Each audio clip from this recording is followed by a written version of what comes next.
வணக்கம். இன்றைய நேரடி செய்தி தொகுப்பிற்கு உங்களை வரவேற்கிறோம். பிரதமர் நரேந்திர மோடி மற்றும் பிரான்ஸ் அதிபர் இம்மானுவேல் மக்ரோன் இடையிலான முக்கிய சந்திப்பு இன்று மும்பையில் நடைபெறுகிறது. இந்தியாவின் நிதி தலைநகரான மும்பை இந்த வரலாற்று சிறப்புமிக்க இருதரப்பு பேச்சுவார்த்தைகளுக்கு தயாராக உள்ளது. நகரின் முக்கிய இடங்கள் விழாக்கோலம் பூண்டுள்ளன. இந்தியா மற்றும் பிரான்ஸ் பல தசாப்தங்களாக ஆழமான நட்புறவை கொண்டுள்ளன. 1998 தொடங்கப்பட்ட வியூக கூட்டாண்மை இன்று பல்வேறு துறைகளில் விரிவடைந்துள்ளது. அதிபர் மக்ரோனுக்கு விமான நிலையத்தில் உற்சாக வரவேற்பு அளிக்கப்பட்டது. மும்பையில் நடைபெறும் இந்த பேச்சுவார்த்தைகள் பாதுகாப்பு மற்றும் பொருளாதாரத்தில் கவனம் செலுத்தும். பாதுகாப்பு, விண்வெளி மற்றும் எரிசக்தி உள்ளிட்ட பல்வேறு துறைகளில் ஒத்துழைப்பை மேம்படுத்துவது குறித்து இரு தலைவர்களும் இன்று விரிவாக விவாதிக்க உள்ளனர். இந்தியா மற்றும் பிரான்ஸ் இடையிலான வியூக கூட்டாண்மையின் 25 ஆண்டுகளை கொண்டாடும் விதமாக இந்த சந்திப்பு அமைகிறது. இரு நாடுகளும் ஒற்றுமையாக உள்ளன. பாதுகாப்பு துறையில் குறிப்பாக கடற்படை ஒத்துழைப்பு மற்றும் நவீன தொழில்நுட்ப பகிர்வு ஆகியவற்றில் புதிய ஒப்பந்தங்கள் கையெழுத்தாக அதிக வாய்ப்புள்ளது. இந்தோ பசிபிக் பிராந்தியத்தில் அமைதி மற்றும் பாதுகாப்பை உறுதி செய்வதில் இரு நாடுகளும் முக்கிய பங்கு வகிக்கின்றன. இது கடல்சார் பாதுகாப்பை மேலும் பலப்படுத்தும். காலநிலை மாற்றத்தை எதிர்கொள்ளவும் புதுப்பிக்கத்தக்க எரிசக்தி துறையில் இணைந்து செயல்படவும் இரு நாடுகளும் உறுதி பூண்டுள்ளன. இது ஒரு முக்கிய பங்கு வகிக்கிறது. மும்பை இந்தியாவின் பொருளாதார மையம் என்பதால் வர்த்தகம் மற்றும் முதலீடு தொடர்பான பேச்சுவார்த்தைகள் இங்கு நடைபெறுவது மிக முக்கியமானதாக கருதப்படுகிறது. பிரான்ஸ் மற்றும் இந்தியாவைச் சேர்ந்த முன்னணி தொழில் நிறுவனங்களின் தலைவர்களும் இந்த பேச்சுவார்த்தையில் பங்கேற்கின்றனர். புதிய முதலீடுகள் இதனால் உருவாகும்.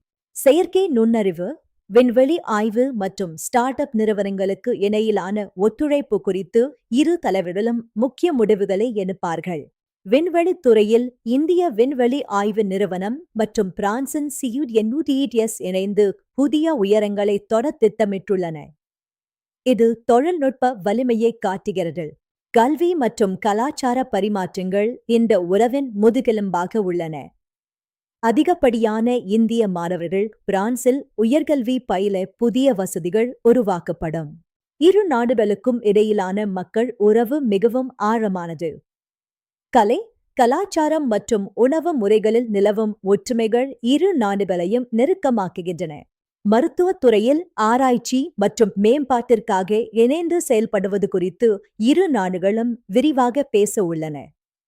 இது பொது ஆரோக்கியத்தை மேம்படுத்த உதவும். நவீன மருத்துவ தொழில்நுட்ப பகிர்வு மற்றும் தடுப்பூசி தயாரிப்பில் இரு நாடுகளும் இணைந்து செயல்படுவது உலகளாவிய சுகாதார பாதுகாப்பிற்கு மிகவும் முக்கியமானது. பயங்கரவாதத்திற்கு எதிரான போராட்டத்தில் இந்தியா மற்றும் பிரான்ஸ் எப்போதும் துணையாக இருக்கின்றன. உலக அமைதிக்காக பாதுகாப்பு உறவுகள் மேலும் பலப்படுத்தப்படும். ஜனநாயகம் மற்றும் பன்முகத்தன்மை கொண்ட உலகத்தை உருவாக்க இரு நாடுகளும் இணைந்து பாடுபடும்.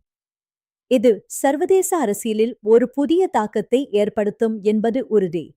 இன்று மாலை வரை நடைபெறும் பல்வேறு நிகழ்ச்சிகளில் இரு தலைவர்களும் பங்கேற்கின்றனர்.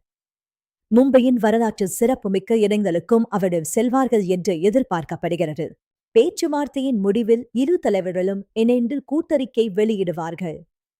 இதன் சில வரலாற்று சிறப்புமிக்க மற்றும் முக்கிய அறிவிப்புகள் வெளியாகலாம்.